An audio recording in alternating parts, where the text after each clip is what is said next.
in this wood table, the production value, that's something that every fighter should be looking at, because sometimes you're a little bit naive. I know me coming up, I was in a really good situation at Lights Out. Was pretty much undefeated, 7-1 there for the start of my career, and then COVID hit, and kind of put things into a bit of a frenzy. There was only so many shows, and all shows are not made equal, my friend. Yeah, I mean, we hear it, we've seen it, obviously. Like, I don't know how much you know about my background, but I was a journalist well before I was in the promotion game at all. Like, my degree's in journalism. I worked for Bleacher Report and MMA fighting and Flow Combat. So that's what I did. Yeah, I covered UFC and MMA, Bellator, all that stuff, traveled, went to events. So part of that, though, before I jumped into UFC and everything, I was covering local Pittsburgh shows, local Ohio shows, things like that. So we've seen it all in terms of quality, for sure, yeah. You've still been trying to fire me since you hired me, but I'm still here. Why are you? We still kicking. Wait, stop paying him like 6 months ago. He shows up everywhere. I just love it. That's when you love what you do. You get fired and you just keep going to work anyway. Amen, brother. When I was starting to fight and I wasn't getting paid for the first year, and I kept showing up, and they couldn't get rid of me. I remember, like I tell guys all the time, like what we do at Temple MMA, they walk in immediately. There's structure. It wasn't like that for me when I started. I had to hit the bag for 6 months. That's crazy. Without anybody noticing before they're like, holy crap, this kid keeps showing up. Yeah. I wandered into a Blues boxing gym a few miles from my house just because I could walk there. I had nothing to my name. When I first started fighting, it's really been my saving grace ever since. So, for people who don't know my story, I know like this whole crowd here, the Pittsburgh crowd doesn't really know much about me, but I'm more local than you may think. Growing up in Landenberg, Pennsylvania, I was born in Newark, Delaware. Grew up wrestling here in PA.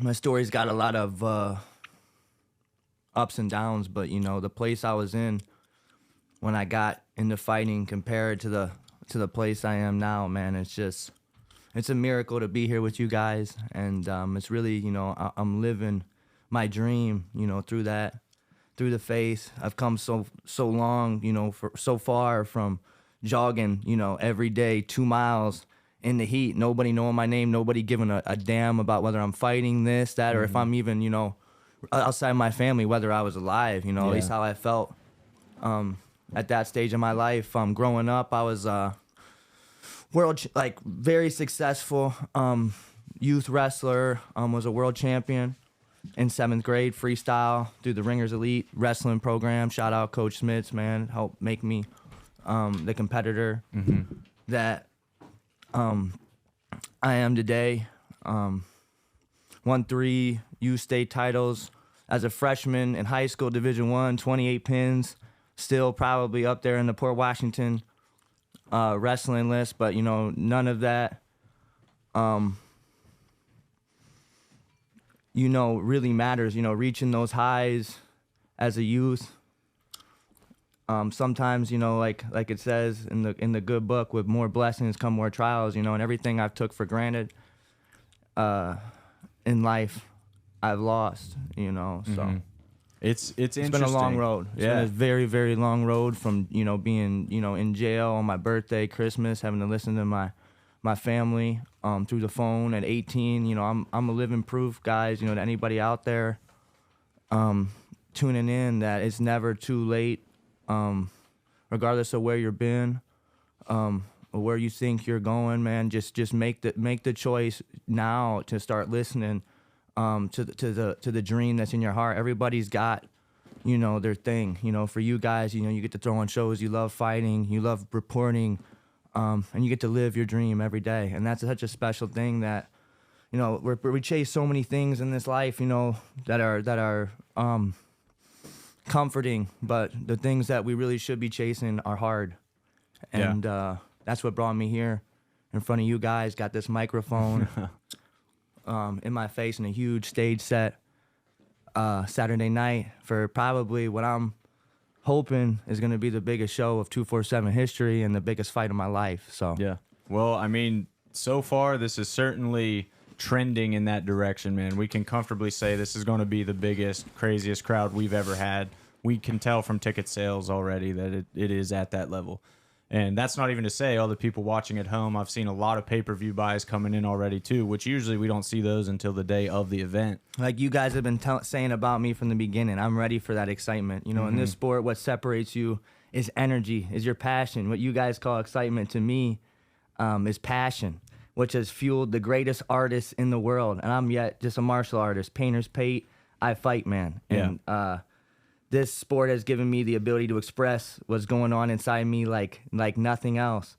And the fact that you guys have this awesome venue that we're able to do these shows, you know, post-COVID, it's a blessing, guys, because, you know, just like similar to, you know, Ethan Goss's story, like it hasn't been all, you know, sunshine and rainbows for me. That's one thing I listened to a little bit about, or listened to a little bit of the podcast with you guys and just listened to his story coming up, you know, fighting the baddest dudes. I didn't have a choice. You know, during COVID, it was you either fight this guy or you don't fight at all. And that's where I took my losses. And it became a situation whether, you know, it was like feed my family or don't fight. You know, I built my career around fighting, you know, shows every couple months, and then everything changed. And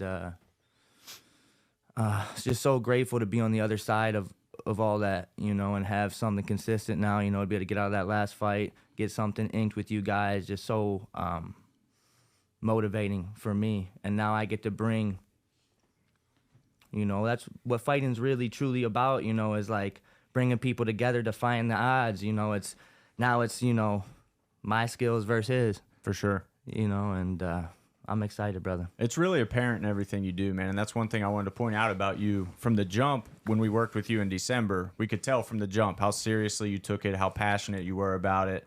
And when you came in, what you did in that fight, we were like, this dude is for real. 2 weeks, guys. I was on a beach in Florida, having me a couple beers, like my man are tonight, enjoying myself when you guys gave me that fight. So now, on the flip side, think about giving me, 2-3 months to prepare for this, being able to coordinate with my coaches. I run everything.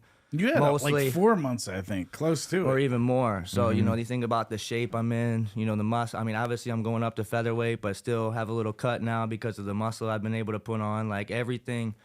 I mean, obviously life is going to throw curveballs, right? And especially, you know, when you're reaching heights, there's going to be challenges. There's going to be demons. There's going to be trials. And, you know, the difference between in the past and now is, you know, when I hit those speed bumps throughout the course of this training camp, I've been able to just internalize it and use it and channel it. This pain that you go through in life, man, is so much greater than the pain that could keep you from your dreams in the cage, man. It's like I heard Javante Davis talking about it a little bit, man. Like, this isn't real struggle in the gym to a 2-hour practice. How is that real struggle?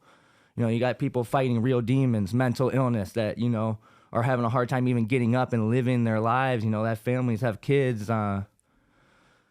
And those are the kind of, you know, things that I'm fighting for, is just, you know, trying to inspire my people, inspire my community, and showing them that no matter what you come from, jail, being forgotten about, you can turn all that shit around, flip it on its head, channel it, and make new tomorrow. That's the gift that God gives us. You can be, you know, reborn. And the amount of grace that I've received in my life to be at this point now, locked in, dialed in, disciplined, fighting for what I consider, you know, a legitimate world title, regardless of what anybody else says. I'm training like this is the UFC championship of the world, and I think Ethan Goss knows that. Yeah. And that's why he wanted to take this fight, because he feels like this is going to be the type of, you know, fight where he can show that he's ready for the next level, and I feel the same exact way. And what's going to make this fight so interesting, we're all both coming off win streaks, you know. Rarely on the regional scene do you see two guys coming off win streaks coming together. Both guys going to the cage and believe that they're going to win. Right. So that's when great stuff happens for you guys, and the fans at home get to be the real benefactors of that Saturday night at the Hollywood Casino. So super true. I want to see. I'm going to look something up, Ryan. Go ahead and ask him something. I know. I want to see how. Sorry, I'm just throwing Ryan on the spot right here. I want to see when you did sign the contract for this fight to see how long it's been. And regardless of when you signed it, the story's interesting because you verbally agreed to it the night of that fight in Monroeville. Like, it was basically on by the time you left Pennsylvania. I mean, it was something that close. I visualized. Well, even after the fight, I didn't really intend. And sometimes you see guys like after victory do the belt when it makes no sense. I mean, I remember one time growing up in high school wrestling. Shout out to the people in Port Washington who remember this story. My buddy lost a close match, came up, did the belt, was all excited, didn't know what to do. But I really truly believe that following that performance, that I was in line for a step up. And usually at the regional scene, a step up compared to the level that I was at means some sort of hardware. So that's what I was looking for. And you guys were able to offer me that. So, of course, I'm going to lock in, maybe there's some things necessarily that weren't the best in the contract, but I'm here to prove myself. I'm here to go get that strap, because to me, it's not about these other things that people chase. I think a lot of people don't have a real grasp of why they fight. For me, I'm fighting for a lot more than a paycheck. I don't know where the camera is. I wanted to look in the camera. You're good. You got right this there. one. That's a room cam that kind of gets everybody. Yeah. I know exactly what I'm fighting for, and it's beside. Obviously, you need to have a career. That's one of the things I prayed on and meditated when I first got into this, is having a career. I've been blessed enough to be living that now. I don't have to fight. I could keep being a coach and ride off, the knowledge and the passion and love I have for this sport to the day I die, probably, with what we're establishing, the community we're establishing, at Temple Fitness. We got 100+ members. To be around, those are some of the best people in the world too, folks. Like, that is my why too. Like seeing those people come in every day. A lot of times they're more consistent than these guys that tell me they want to fight. It's the people that are just coming in on a daily basis because, man, they know they need to make a change. Man, they know that, they're sick of being, stuck on their couch, having no energy, having no discipline. And these are things that our culture feeds us, because people make money off, the potato chips and the Cheetos and the Netflix and it keeps you in the same place, keeps you comfortable but depressed. And you're not that one out there living. And to see these people, come in and see the changes that they're able to make, to see it infect every aspect of their life, to see their spirit lighten up, to then become the light of the room. And that's my purpose, man, to inspire people, through this sport, through martial arts, through physical fitness. And this is going to give me a platform to be able to reach more people. And maybe people like me, maybe they don't, but I know my people will be taken care of. So, yeah, you've said some really interesting stuff I want to unpack, man. You said one thing in particular. You said sorry, I talk a lot. No, you're good, man. You're good. This is awesome. That's the point. Yeah, that's the point. Who wants to listen to this guy? Yeah, dude. Less of me, way more of you. Quick fun note though, before I get into that. Your fight was December 17th against Shaka here in Pittsburgh. You signed for Ethan's title fight on December 19th. So and I've been thinking about getting my hands on that man ever since, man. It was in the contract. I haven't been competing in anything, just in the gym, with my soldiers, at Temple MMA. Shout out Temple MMA. Shout out Unity Grand Rapids, Coach Jadison Costa, Philip Hernandez. Man, you guys have me in the shape like I've never been in before, to be able to really just focus, to be able to, like I was talking about before, to be able to coordinate with my coaches and really just establish this camp and make it about me when I've been giving so much away. And to see everybody rally around me, it's all the motivation I need to go out there and risk it all Saturday night. It's clear. Go ahead. Go ahead. I was going to say, it's clear in your words and your actions and the way you carry yourself that it does truly mean everything to you, and you don't take anything lightly. You said something really interesting that I wanted to circle back to. You were talking about a lot of the struggles that you've been through, kind of the trials and tribulations you've been through, and you said you have the ability to make a change or flip the switch. I forget exactly how you put it. But within that, the important part is that you have the ability to do it. You did that. Not everybody does, man. Some people get stuck in that world and just cannot get out. And there's people that have gone through much. Like, I even see it on my own team. Like, we got one guy, and I'm not going to, just for his own discretion, like, put his name out there, but he overcame heroin addiction, and as bad as it was for me in my life of sin and being around degenerate assholes who weren't worth my time, for him, I can only imagine what the depth and the dark places, the darkness that was creeping in. And he just took silver at Grappling Industries. he's completely turned his life around. He's one of the absolute hardest working, most disciplined, consistent men I know. And like guys like that, they just get it. Some people come into the gym, they want to just take. What can you do for me? This is a guy that constantly is thinking, what can I do for the gym? I'm so grateful for this, guys, for your community, because he knows what it's like to eat shit. Mm-hmm. You know, I know what it's like to eat shit. Mm-hmm. You know, I know what it's like to be face first on concrete, your birthday, Christmas, thinking, what have I done? Your parents crying through the telephone. You know, and that's where these visions of me really hoisting that belt and being the best version of myself really started to come to fruition on those cement floors, doing push-ups, people laughing, you know, like, what does this guy think he's going to be? What does he think he's doing? You know, you just like everybody else in here, you know. But I knew that those weren't the people that I wanted to be around, but I knew I was becoming one of them. And it scared me to death, boy, you know. And that's why sometimes I have to pinch myself when I look over and I see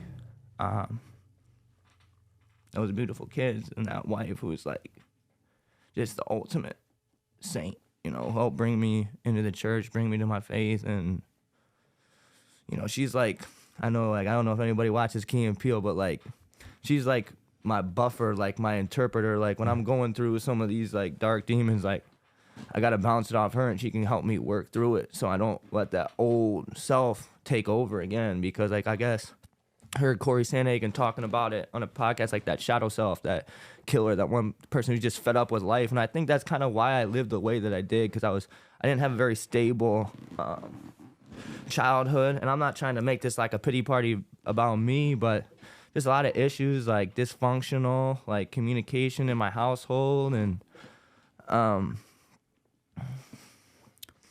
well, there's nothing pity party about it. I want to throw that out there just so you're not feeling that way, because it's your life, man. It's not a pity party. Yeah, this is what happened to you. Yeah, and it's kind of the reason why I fight. Like, could probably need 2 podcasts to unpack, like, just some of the shit that led me here, that drives me and motivates me on a daily basis. Like, one day I'll be ready to talk about some of the things that I've been through. But it's something I wouldn't wish on my worst enemy. But I still sit here with faith, with a smile on my face, grateful, knowing the goodness in people, not staying in that place. I think some people, they, like you said, they find themselves in those places and like, man, this is just what life is. And it's not. There's good people on my shirt here, Takeover Church. There's good people out there trying to better themselves. There's a community of people that you can reach out to and that can help you if you're struggling. Do not lose hope. Do not lose faith. Your life is worth living, man. And just seeing too many people who don't know how talented they are. And it hurts me because I'm not special at all. I'm not special. I'm just a normal guy who's going out here trying to do special things. And that's what makes us special, you know, is what we do with this life. So it's never over. It's a common theme in MMA. What you just said reminds me of when I was working for Bleacher Report. One of my first ever interviews with a UFC fighter was with Kevin Lee. He's from Michigan as well, from Detroit. Motown Phenom. There you go. I trained at Triumph Gym over there in GR where he got his start. So, you know, shout out Triumph for the things they were able to add to my career. Yeah, he was talking to me, and he had a really interesting start to his pro career. If you really dig into it, he beat like a kickboxing world champ. Then he beat a Brazilian Jiu-Jitsu black belt. He was fighting these super high-level guys on the regional scene and beating them. And I was talking to him, I'm like, man, he didn't have really any combat background to speak of. He was just a phenom. He was the Motown phenom, truly. And he was saying, dude, where I grew up, I could name 6 of my friends that would have been way better fighters than me, but they got way off the wrong track. They fell into the wrong life. It's kind of what you were just saying. Like, there's people in these walks of life that think they can't do it, but then there's guys like you and Kevin Lee proving that you can. People never would have thought it would be me that would be sitting here when they first seen me start. I was just the consistent one, the stubborn one, the determined one that kept showing up, and I passed everybody. Mm-hmm. Everybody in the area I passed. The ones that said, and now they're sitting here saying, how the heck is Harbaugh doing that? I used to whoop his ass back in the day, 4 years ago, whatever. And it's okay, you know. There's always like I heard a good quote the other day. You walk on water, they just gonna say it's because you can't swim. So it's like for me. I'm just gonna keep moving forward. I got blinders on, man. Like I really just focus on my people, and the good stuff, and meditate on victory and visualizing that and how good that's gonna feel. I don't really try to shut out the negative noise. But you're 100% right. I've sparred, I've worked with guys where it's like if you could just get out of your own way. And only reason I know is because, and that's why I think I make a decent coach is because of the struggles I've been through, and I can kind of identify, the self-sabotaging behaviors that we all have, that we're all subject to, and I can kind of try to identify those and help guys through them. And for me personally, I never try to give up on anybody. I try to coach everybody the same way, whether they do me wrong. I try to help everybody out, and that's just how I go about my life, and try not to be deterred because life ain't fair. It ain't always gonna be a fair shake. You can do everything right and still come up short. So, yeah, I want to talk about the name of the company a little bit. I actually want to let Ryan take this one away because I know you guys kind of had a moment once that clicked. Yeah. So after I was really impressed with your performance at the first show on December 17th, and you seen nothing yet, brother. You seen nothing yet. So after that, we ran into each other, and that was the first time I had a chance to actually talk to you, and knowing your faith, your strong, following Jesus as close as humanly possible. I mentioned to you, I was like, just so you know, like that's I got goosebumps right now just saying that. I feel like I'm there again. I didn't like this guy at first because he was mispronouncing my name. I think he was trying to give Shock a little confidence on purpose, playing into the hometown stuff. I mispronounced your name? At weigh-ins, it was like Harbaugh or Harbaugh. I don't know, man. Something like that. I don't know. You guys have been super respectful, but I'm just saying at first, like I noticed just a few things that I didn't like. But at weigh-ins, I think I did the weigh-ins live on the pot.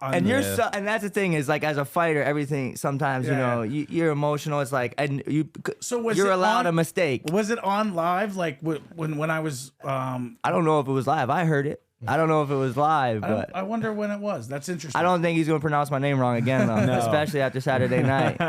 Was it your last name I pronounced wrong? Yeah, it's a tough one though. So Harbaugh is the name. Yeah, it's not, that's not like tough. the coach. Yeah, it looks straightforward to me, to be honest. I'm a football guy, so my last name's a bunch of Homestick. Harbaugh coaches. I think he just really wanted Shaka to win. It's okay. I think everybody did there that night. What I was gonna say is you really came and Shaka the world. Shaka the world. Yeah, that's what I was supposed to say after the fight, but then I just get carried away, and God touched me, and the rest is history. So, you always have those things going into the fight. What are you gonna say? You know what I mean? I remember being in the gym in the lead up to that. Oh, Shock of the world! You know what I mean? Just playing with it, and he's got a fun name. So he was a good dude. He's great. Yeah, he was actually a really cool guy.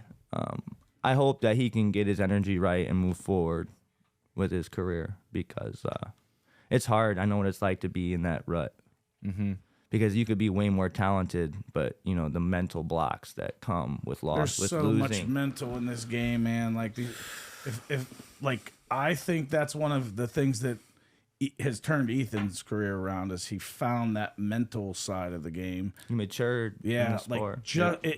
Like the talent's there and he's training, he's getting better, but it's that mental thing that I think has really made the biggest difference in the last. That's what's so dangerous about Ethan Goss is when he's hurt. That's why they call him the Wolverine, is when he's most dangerous. That's one thing I've noticed. I haven't watched too much. I try to trust my coaches because I'll get overconfident or I'll start keying in on things. And for me, I know some guys are religious. I mean, Ethan Goss has watched every story I ever posted, and I get it, right? You want to know your opponent, and I understand it's part of the game. But that's one thing I notice is when he is hurt, he is his most dangerous. And that's why what I told the guy who gave me an interview, the same thing. It's like, even if he falls into something silly, every part of this fight is going to be hard. And I've prepared for that. That's exciting for us, for sure. So you saw the promo. Like we're telling a story. Like most regional promotions don't tell stories. Dude, that was so sick. That was a surprise for me. Y'all didn't even tell me it was dropping. No, man. Sometimes we just drop these surprises, and we got it. We can actually play it on the TV, Dan. If you want to pull that promo up, we'll get. Can we trying to get me more riled up? Yeah, it is the new version. It's the new version. So this is the fight night version of that same video, but like. the first video was like to promote the fight. This will be shown live at the fight, so there's a little bit of differences in here. Yeah. Hopefully we got audio. I'm not sure. You gonna get the Ethan Goss smirk in there still though, right? I hope. He's confident, man. That's good. So we're not gonna have audio No, it's not coming out of the TV for some. Oh well. because this has Yeah. Oh, you can hear it? It's coming out of the I heard a guitar. little Our bit. main event of the evening here at Brawl in the Burgh 15. Calvin Harbaugh coming out to Rocky. That's a Philadelphia song. He's Don't in make me look so Pittsburgh. He's mean, in I love Steel it. City. Coming in Pittsburgh to Make a name. make Yeah. a statement. Calvin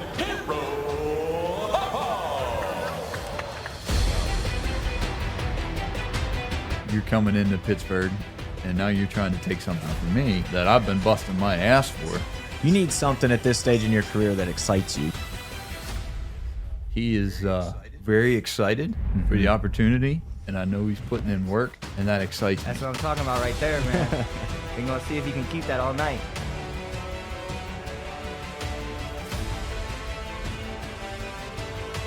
Patton looks tough. He's just for this.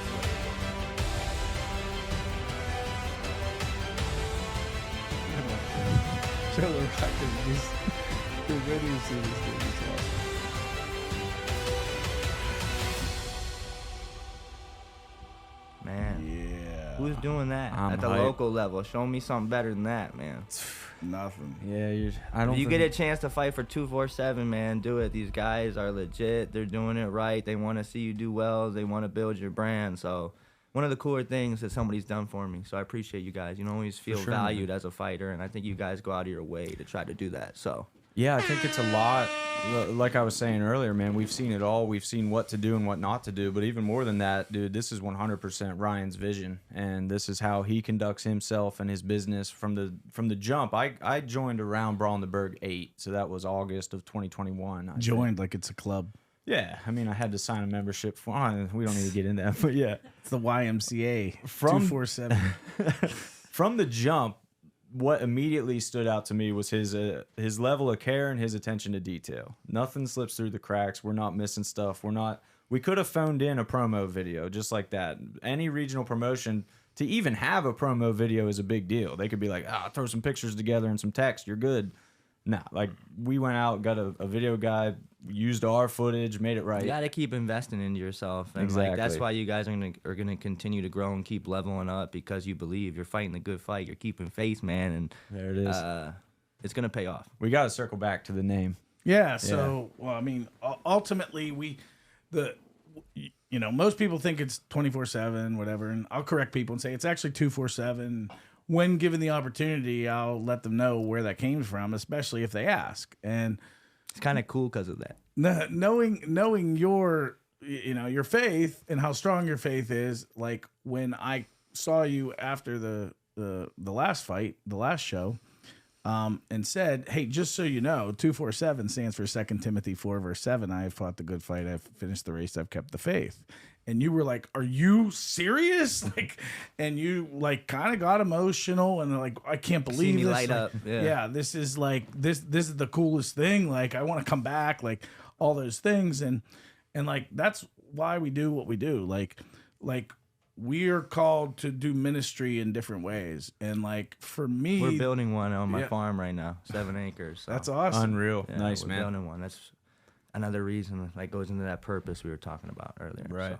Yeah, so I was a missions pastor at a church here locally, been to many places, and like this is now the mission field, like treating people the way they're supposed to be treated, treating people like the way Jesus wants us to treat people, and trying to do, like, we know that we're sinners just like anyone else, but we're each day trying to follow in the path of the righteous, and sometimes that's hard, and sometimes that like you take steps forward and take steps back, but ultimately like this is my mission field. And that's why this place feels like home for me. It does, and I appreciate you guys, and like it gives me so much more confidence. Like I could be coming here and be like, man, screw these guys. I just want to grab their belt and go. But I'm here for a reason. You know, I believe in this promotion. I believe in what you guys are doing. And now, you know, thinking about, you know, having that 247 on that belt forever, I don't think I'll ever be able to hoist another belt with as much meaning as that roped into it. And that just makes me like, wow, like this level I'm at is preparing me for something tremendous, you know. And I feel just that state of just gratefulness to be here with you guys, man. You guys are such like just great spirits, good energy, positive dudes, man. And it just makes this experience so much better for me, right? Because I could just be isolating and just be like, man, these guys ain't for me, I'm out of town. But instead I'm here, you're treating me like, you know, family, part of the 247 family. And I think special guys. Thank you. Yeah, I think you'll see that that's how we, you know, our job is to put on a great show for the fans, right? And how we get there is by having people on the hometown side and the away side, and they come together and they put on great shows. And I didn't realize how together. close Michigan really is. Yeah, it's either too. Like driving over here, Well, Detroit's like boom, 4 hours. Yeah. it's wild. How So, far? How long was your drive? 7 hours. Okay. Yeah, I mean that's a reasonable road trip, honestly. Not bad. Right, did it in a day, man. So it was good. Yeah, man. So to take that a step further, I just want to say the feeling's totally reciprocated, man. Like pro fighters on the regional scene, you know, got to pay you more. It's a more expensive bout for a regional promotion to put on. If an out-of-town pro fighter is a pain in the butt, we're not itching to get them back in there. With you, it was the second the fight was over, like, let's get you back, man. Let's do it. So That's pretty cool, man. Yeah, man, we You feel appreciate that. You feel valued like that. And again, like having the amount of time to prepare made things for me a lot easier. And you guys, as a result, are going to get a better product and a better fight. I mean, the bout you meant, I'm glad you brought it up because it's exactly how I've looked at this bout since we inked it, of two guys with a lot of momentum on the rise and right on the cusp. You guys are almost mirror images of each other in that regard, and it makes it super interesting. So I'm a little younger.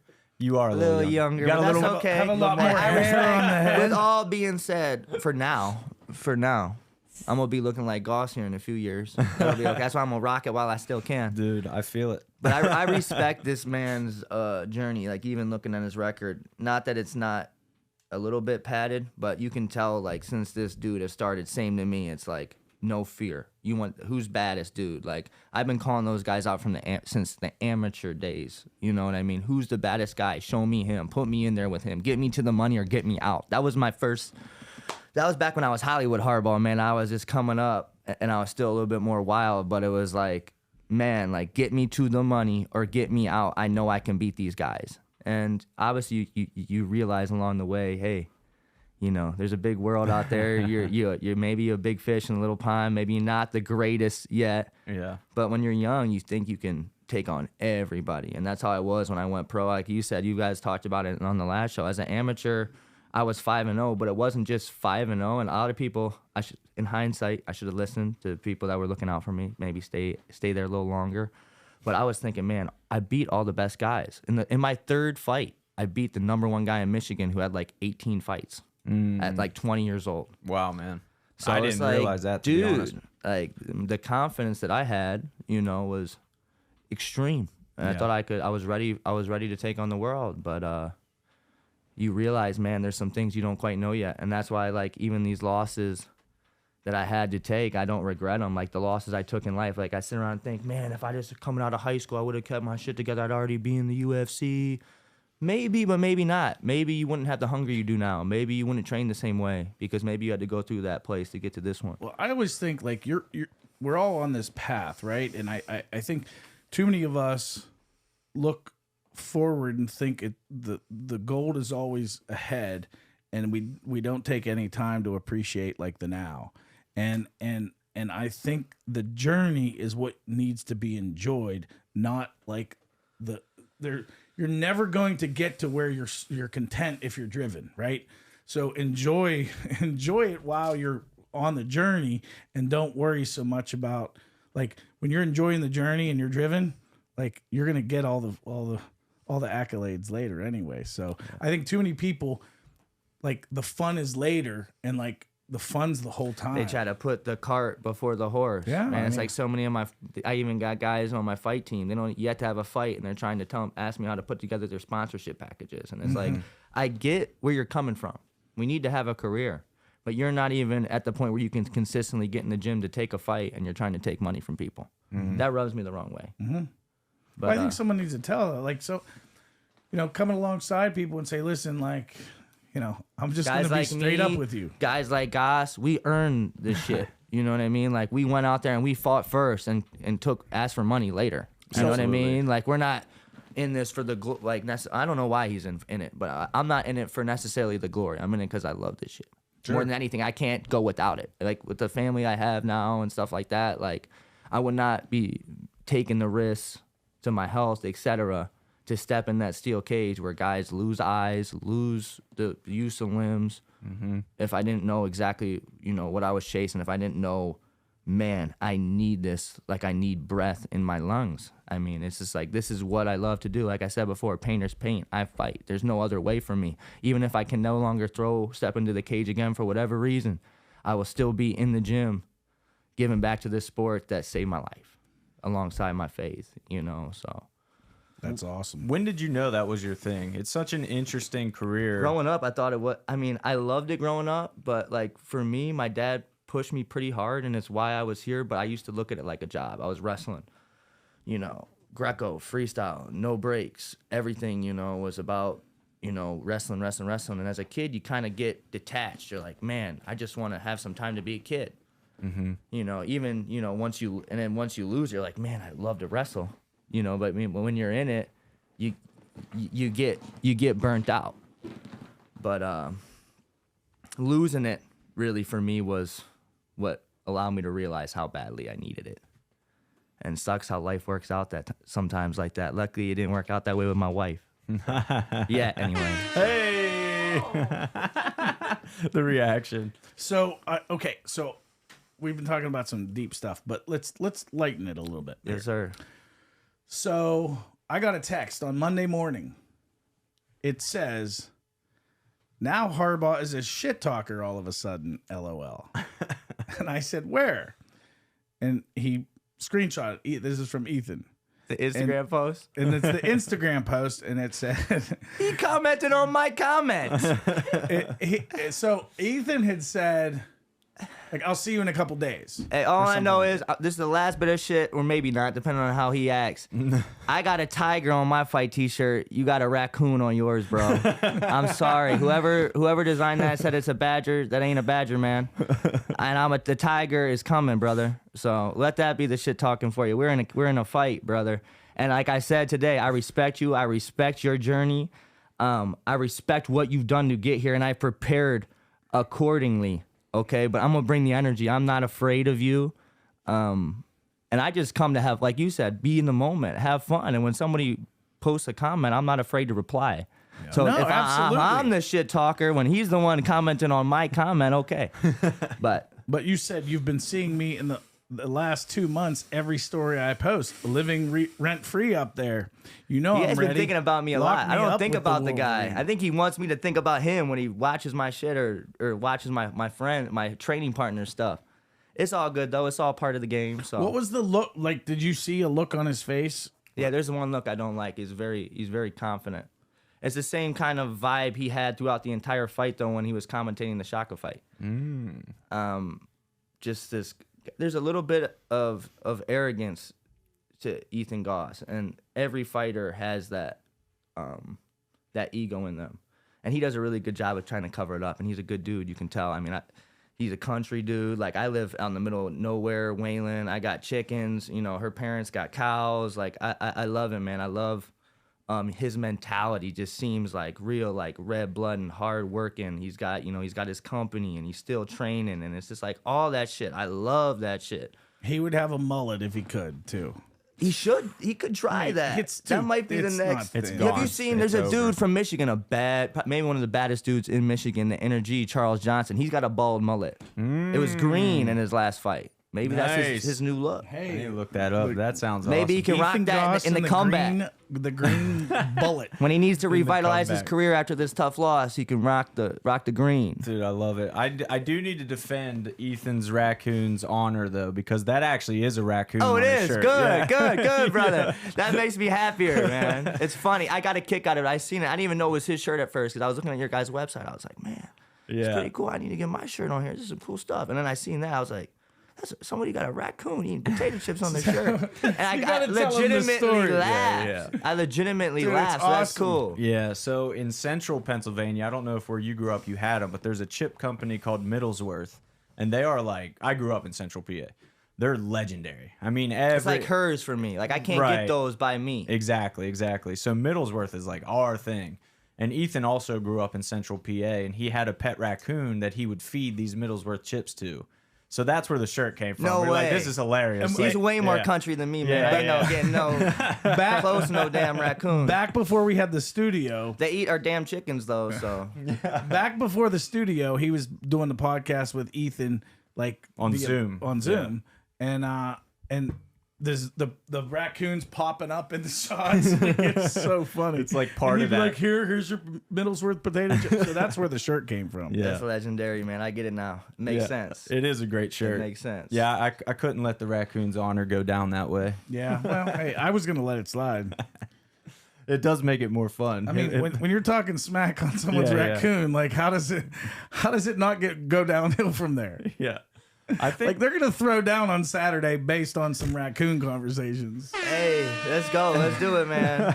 Let's do it. That's beautiful, man. So where you at right now, man? I want to know where your mentality is. Right now, you want the belt, clearly, but you're also, every fighter has that little bit of future thinking in them, I think.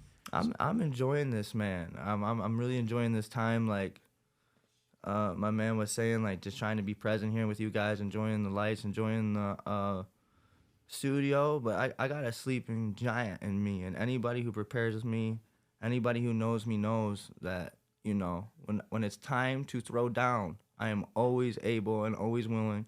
And that energy, that excitement you guys talk about, I can tap into that whenever I need it. And I'm definitely going to tap into it Saturday night. Of course, you know, I'm looking at this like, man, it's a world title, one step closer. It feels good, you know, seeing my face in the promo and this and that. But this feels like a big fight, but it's not gonna do me any good to sit around and, oh man, I need to work. I need to win this fight so bad. I could make it so close to the UFC, this and that. I mean, it goes without saying, like ONE FC, UFC, Bellator. I mean, of course that's the goal. The biggest platform, the biggest fights. That's what we do this, man. That's why I fight these savages. If I wasn't, I wouldn't be fighting Ethan Goss. I'd be fighting some Joe Schmo, Blow, whatever. We actually have a guy. You know him? Joe Schmo Blow? Joe Schmo Blow. He's the backup in case like one of you gets hurt. Like Joe Schmo Blow will be the opponent. He's gonna be in the stadium How did you know watching. that? Exactly. Yep. I'll have to give him my autograph after the fight. So okay, what was I gonna ask? I forget. More just stirring up more drama, probably. I'm probably trying to stir up drama. That was awesome, though. I did love that back and forth. I love trash talk. You know, there's a fine line where it gets super disrespectful. Like when you go at people's families and stuff. Ryan and I were just talking about Colby Covington the other day, and like I get it to a degree. Man. Yeah, shameless. At some point, it's just like, dude, what are you doing, man? And there's no bad. Like, let's get it straight, man. Like, if you come into a fight with bad energy, maybe it works for somebody. It don't work like that for me anyway. So it's like, even when I say that online, it's playful, right? But we still gonna go in there and punch each other in the face. So Well, one time I went to Ethan Goss's hometown, and there was a bus there, and Ethan was petting the bus. He thought it was a horse. Do you never hear that? Dude, oh no, I never heard of that. That's a terrible reference if they don't know it. Chael Sonnen, like that was a clip. Like, dude, you got to see that clip. It's like priceless. He goes through this bit where he's like, dude, I went down to Brazil and I saw the Nogueira brothers, and I'm like, hey guys, and then like Nogueira brothers start petting the bus, and they thought it was a horse. It's the most ridiculously hilarious thing you'll ever see. It's like peak Chael Sonnen trash talk in that era with the Anderson Silva era of Chael Sonnen. Yeah, I love it, man. I love ridiculous. Google that. You got to. It's with Joe Rogan. It's Chael Sonnen talking to Joe Rogan. Study it. I gotta study my one-liners in case Ethan tries to bring some heat. There you go. Got to be ready. Keep them in my back pocket. Yeah. Be quick with the draw. Quick on the draw. That's the other fight before the fight, the weigh-ins. But you look like you're feeling good right now, to be honest. Well, when you see us side by side, I'm gonna look like the champion. So I mean, at this weight class, as ripped as I am right now, I mean, I'm gonna win that battle. If it was a physique contest, man, give me the belt. But 100%, you're right. Just feeling them out. Like, I'm not gonna talk any shit about the last fight, but it's like, yeah, you can really feel where somebody's at the weigh-ins. So, how confident are they really? You kind of get that, like we're having right now, where we can kind of like look in each other's eyes and feel each other's energy a little bit, and it's always fun for me, because it's like I love every part of this. Like a great coach in Michigan, James Gray, once said, like, Calvin, I love the passion you bring to your career. Like, for me, every part of this is something that I'm grateful for. Yeah. I'm grateful for this interview. I'm grateful to be able to make the walk at the We're weigh-in. grateful for James Gray too. We love Scorpion. Yeah, he's he's a great, good. man. He was actually one of the first people that invited me out for a podcast when I was coming up. That was like one of the only few podcasts out there that you can find. Yeah, of he has a me. So good the gray That matter. was one of his first ones. Nice. Yeah, We'll have yeah. to look at that. Yeah, it was a good one. I was a little bit younger then. Well, But he asked some great questions. He was a really and for what, like, I've turned down a lot of interviews. Like, I think some guys get too obsessed. Like, when the dude, unless if it's through the promotion, but when the dude who's got 100 followers, and I'm sorry, like, I support everybody's dreams, but I'm in the middle of a very busy training camp. And it's like when the guy that's just trying to attach to you because you got just a little bit and you don't really care about putting out a good story, you just want an article. Like, for me, that stuff isn't cool. You know what I mean? But being able to sit down with like two guys like you who I legitimately, like, and you guys are doing a lot for me throwing on the show. Yeah, I'll sit down and I'll do it and I'll give my time. Me now. I do. You redeemed yourself. Yeah, I'm one of those people where it's like I like everybody, but it's real quick. Like if something throws me off, you know what I mean? Or I Super feel fair. like somebody's like a little bit fake or saying something a little snide, because people always think they're smarter than they are, and they'll make little fucking or excuse my language, they'll make little comments, this and that really rubs me the wrong way. I'm like, oh man, I don't need none of that. I got a good circle. I'll just push those people away. Yeah. Because it's just bad energy. And for me, it's like I got a quick switch. I mean, you probably noticed that now. I'm kind of a little bit spazzy, a little bit. And it's like somebody says the wrong thing, and I don't take a second, like it's gonna get bad. So You guys hot enough over there? It's super hot. Listen, there's smoke coming off his forehead. He has some more weight to cut, so we always keep the no. It's like a sauna in here, The dude. air conditioner is right outside. This I love it. I room. was born in the heat. Let's go.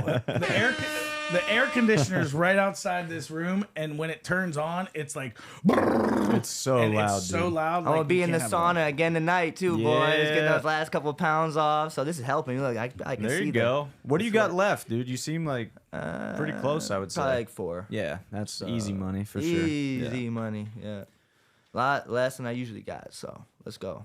Beautiful. Let's do it. Dude, this has been a phenomenal podcast. We're not going to keep you too much longer. But like you said, you might need to do a second podcast. The door's open, man. We have plans, actually. I don't know when you guys are heading out. Obviously, you're driving back to Michigan. But we're going to do one Sunday afternoon, post-fight. So if you want to pop back in, by all means, dude, you're always Sweet. welcome. Winter's Pop that back belt in on here. the desk. Let's go, man. Let's do it. For sure, dude. It's been a pleasure, man. For real. I mean, Thank you, guys. Yeah. It's been beautiful talking to you. Energy is awesome, brother. Thank you, brother. We're gonna bring it Saturday night, Hollywood Casino. And for those of you who don't know, my first nickname was Hollywood. My favorite Marvel character, the Wolverine. Too many coincidences for me not to win this fight. Boom. There it is, ladies and gentlemen. We'll see you there. Calvin Harbaugh. Nice, dude.